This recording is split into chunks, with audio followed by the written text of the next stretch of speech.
Why Marcus Rashford's struggles are no surprise after 2 years of sacrifice.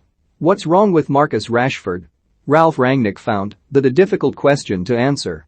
Actually, I don't know, the Manchester United interim manager admitted on Monday night after watching his players only narrowly edge past Aston Villa to reach the fourth round of the FA Cup. He's trying hard, he's in training. He was doing really well in the last couple of days, that's why he was quite rightly in the starting's eye. This was Rashford's fourth start under Rangnick, but he is still waiting for his first goal of the post-Ole Gunnar Solskjaer era. It is 11 games, in fact, since he last found the net, adding a late third in the 3-0 win at Tottenham Hotspur in late October during the final weeks of Solskjaer's reign. He did not look like ending that drought at any stage against Villa, while largely playing from the left wing.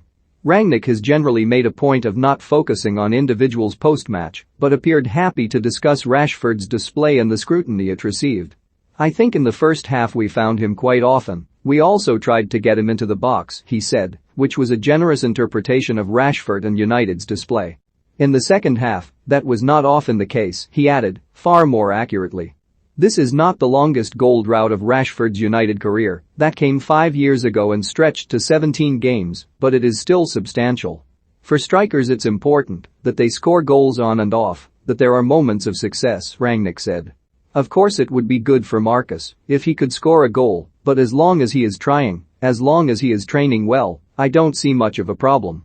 Perhaps there would not be much of a problem, as all goal scorers go through these runs, but Rashford looks more generally off the boil. Take, for example, the moment where Villa's Emi Martinez parried a shot by Mason Greenwood and Rashford did not move to pounce on the loose ball or try to convert on the rebound. Instead, he stood back and sat off, allowing Martinez to rise back to his feet and collect the ball. Marcus Rashford is stuck in a drought for Manchester United. Old Trafford howled. Thousands of supporters, sat at various different vantage points, could not understand why Rashford had not done everything in his power to make the most of the opportunity that had landed 5 yards away from his feet.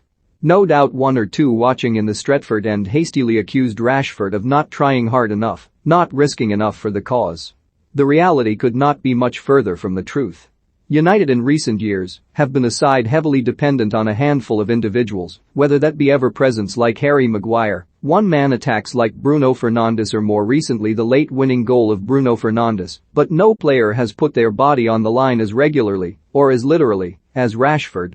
Before Fernandes's arrival, he was the player United relied upon to win matches, and it often felt that came at a cost. There was the aggravation of a long-standing back injury, suffered after coming on as a substitute in an FA Cup replay against Wolves, that ruled him out for 2 months and put his Euro 2020 involvement in doubt until the pandemic shutdown bought him some extra time.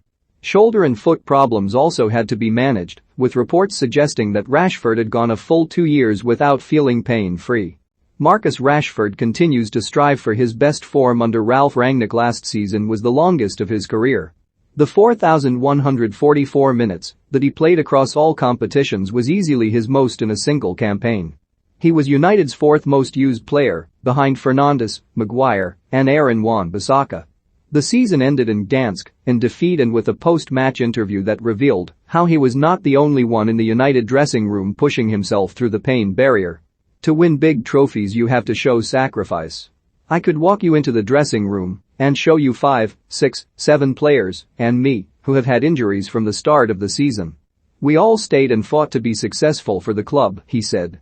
I know in every club they don't have this sacrifice. In the top clubs they do. That's why they win trophies. We're close, I promise we're close.